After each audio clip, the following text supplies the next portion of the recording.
Hello, Michael here. Looking today at Psalms 50, specifically verse 7 through to 10 for the exposition. The psalm, which may be subtitled, God Himself is Judge. Let's go ahead and read those verses from 7 through to 10. 7. Hear, O my people, and I will speak. O Israel, and I will testify against thee. Verse 8. I am God, even thy God. I will not reprove thee for thy sacrifices or thy burnt offerings, to have been continually before me. Verse 9. I will take no bullock out of thy house, nor he goats out of thy folds. And verse 10. For every beast of the forest is mine, and the cattle upon 1,000 hills. And so we look to the treasury of David for the exposition, and he makes a notation in regards to verse 7 to 15. The addresses which follow is directed to the professed people of God. It is clearly in the first place meant for Israel, but is equally applicable to the visible church of God in every age. It declares the futility of external worship when spiritual faith is absent and the mere outward ceremonial is rested in. Verse 7.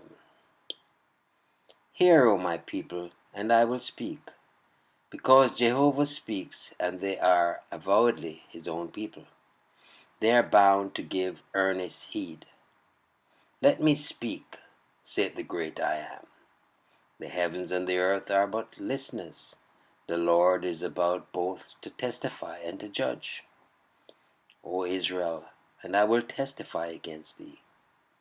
Their covenant name is mentioned to give point to the address. It was a double evil that the chosen nation should become so carnal, so unspiritual, so false, so heartless to their God. God Himself, whose eyes sleep not, who is not misled by rumor, but sees for Himself, enters on the scene as witness against His favored nation. Alas, for us when God, even our Father's God, testifies to the hypocrisy of the visible church. I am God, even thy God. He had taken them to be His peculiar people above all other nations, and they had in the most solemn manner avowed that He was their God. Hence the special reason for calling them to account. The law began with, I am the Lord thy God, which brought thee up out of the land of Egypt. And now the session of their judgment opens with the same reminder of their singular position, privilege, and responsibility. It is not only that Jehovah's God, but thy God, O Israel. This is that makes thee so amenable to His searching reproofs. Verse 8. I will not reprove thee for thy sacrifices or thy burnt offerings to have been ever before me. Though they had not failed in maintaining his outward worship, or even if they had, he was not about to call them to account for this. A more weighty matter was now under consideration. They thought the daily sacrifices and the abounding burnt offerings to be everything. He counted them nothing if the inner sacrifice of heart devotion had been neglected. What was greatest with them was least with God. It is even so today.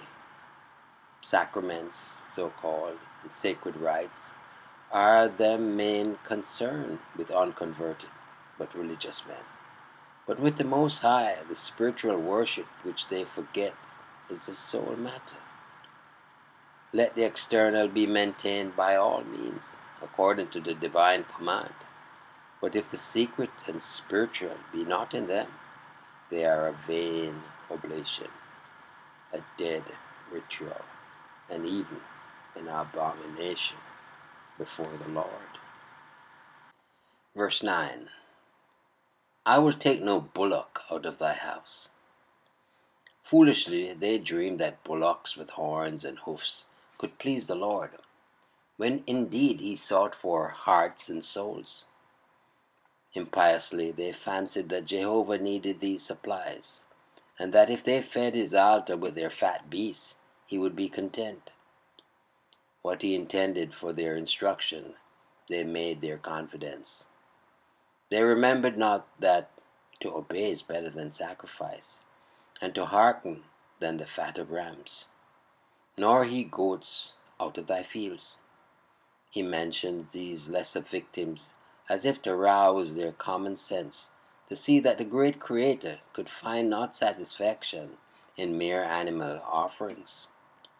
If he needed these, he would not appeal to their scanty stalls and folds.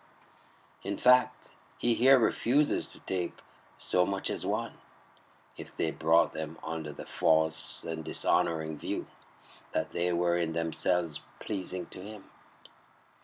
This shows that the sacrifices of the law were symbolic of higher and spiritual things, and were not pleasing to God except under their typical aspect. The believing worshipper, looking beyond the outward, was accepted. The unspiritual, who had no respect to their meaning, was wasting his substance and blaspheming the God of heaven. Verse 10. For every beast of the forest is mine. How could they imagine that the Most High God, possessor of heaven and earth, had need of beasts, when all the countless hordes that find shelter in 1,000 forests and wildernesses belong to him, and the cattle upon 1,000 hills? Not alone the wild beasts, but also the tamer creatures are all his own. Even if God cared for these things, he could supply himself. Their cattle were not, after all, their own, but were still the great Creator's property. Why then should he be beholden to them? From Dan to Beersheba, from Naboth to Lebanon, there fed not a beast which was not marked with the name of the great shepherd. Why then should he crave oblation of Israel? What a slight is here put even upon sacrifices of divine appointment, when wrongly viewed as in themselves pleasing to God. And all this to be so expressly stated under the law. How much more is this clear under the gospel, when it is so much more plainly revealed that God is a spirit, and they that worship him must worship him in spirit and in truth. Ye ritualists, ye sacramentarians, ye modern Pharisees, what say ye to this? Indeed, yeah, they pretend that your beasts and your bullocks were enough to sacrifice unto God when their hearts were not in it. God sees everything. He knows the heart. He judges by the heart. Well, trust you enjoy the meditation. Michael here declaring yet again, Jesus is Lord. Until next time, be blessed.